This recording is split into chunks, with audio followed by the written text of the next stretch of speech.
Halo teman-teman, kembali lagi sama aku, Lady Devia Dasari. Aku dari Universitas Swadaya Gunung Jati Cirebon, Fakultas Ekonomi dan Bisnis, Program Studi Manajemen.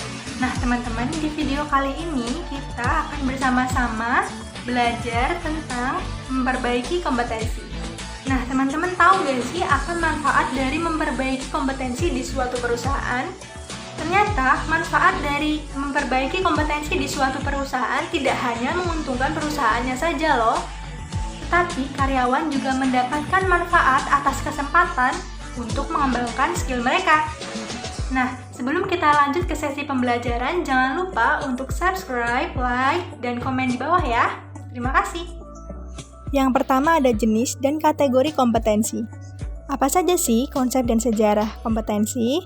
Menurut Lily Spencer dan Sidney Spencer 1993, kompetensi adalah karakteristik dasar perilaku individu yang berhubungan dengan kriteria acuan efektif dan atau kinerja unggul di dalam pekerjaan atau situasi. Menurut Michelle Armstrong 1994, kompetensi adalah apa yang orang bawa pada suatu pekerjaan dalam bentuk tipe dan tingkat perilaku yang berbeda. Menurut praktisi MSDM, kompetensi adalah deskripsi dari karakteristik seseorang. Menurut Margaret Dale 2003, kompetensi adalah menggambarkan dasar pengetahuan dan standar kinerja yang dipersyaratkan agar berhasil menyelesaikan pekerjaan atau memegang suatu jabatan. Kemudian menurut Nancy Vicky dalam Margaret Dale 2003, kompetensi adalah kemampuan untuk menjalankan aktivitas dalam pekerjaan.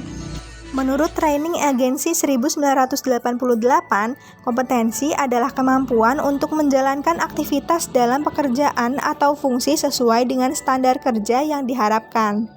Kemudian menurut McClellan 1993, kompetensi adalah karakteristik dasar personal yang menjadi faktor penentu sukses tidaknya seseorang dalam mengerjakan suatu pekerjaan atau situasi. Menurut SK Kepala BKN 2003, kompetensi adalah kemampuan dan karakteristik yang dimiliki seorang pegawai negeri sipil yang berupa pengetahuan, keterampilan, dan sikap perilaku yang diperlukan dalam tugas jabatannya, sehingga PNS tersebut dapat melakukan tugasnya secara profesional, efektif, dan efisien. Kemudian ada komponen kompetensi. Yang pertama, motivis. Motif menggerakkan, mengerahkan, dan menyeleksi perilaku terhadap tujuan atau kegiatan tertentu.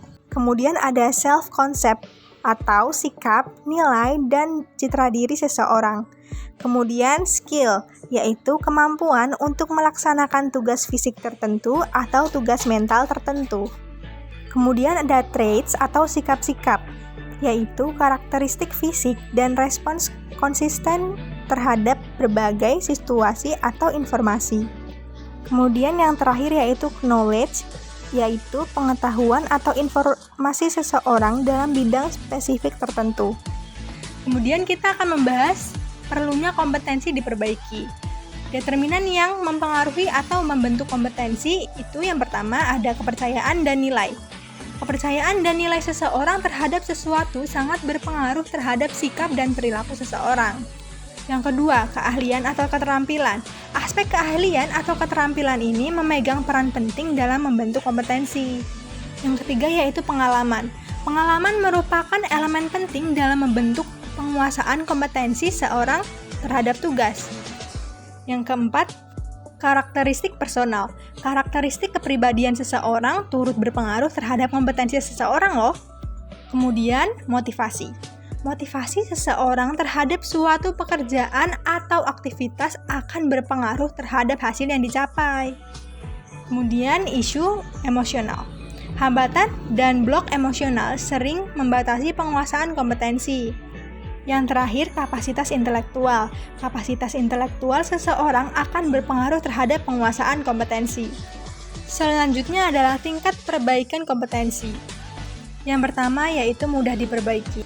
Apa sih perbaikan kompetensi yang mudah diperbaiki? Yang pertama yaitu mengembangkan orang lain, efisiensi produksi, kerja tim, keahlian teknis, orientasi pelayanan, dan mengelola kinerja. Kemudian ada perbaikan kompetensi yang agak sulit diperbaiki, yaitu ada orientasi hasil, kualitas keputusan, pengaruh, penyelesaian konflik, dan pemikiran analisis keterdasar organisasional. Perbaikan kompetensi yang sulit diperbaiki yaitu yang pertama inisiatif, inovasi, integritas, pengelolaan tekanan kejiwaan, pemikiran konseptualis, dan fleksibilitas. Kemudian metode penilaian kompetensi. Alternatif untuk desain kompetensi yang pertama, desain studi terbaik atau klasik dengan menggunakan sampel. Yang kedua, desain studi pendek dengan panel ahli. Yang ketiga, studi terhadap pemegang jabatan dan pekerjaan di masa depan. Oke teman-teman, sekian pembelajaran pada video kali ini. Terima kasih, sampai jumpa di video-video selanjutnya.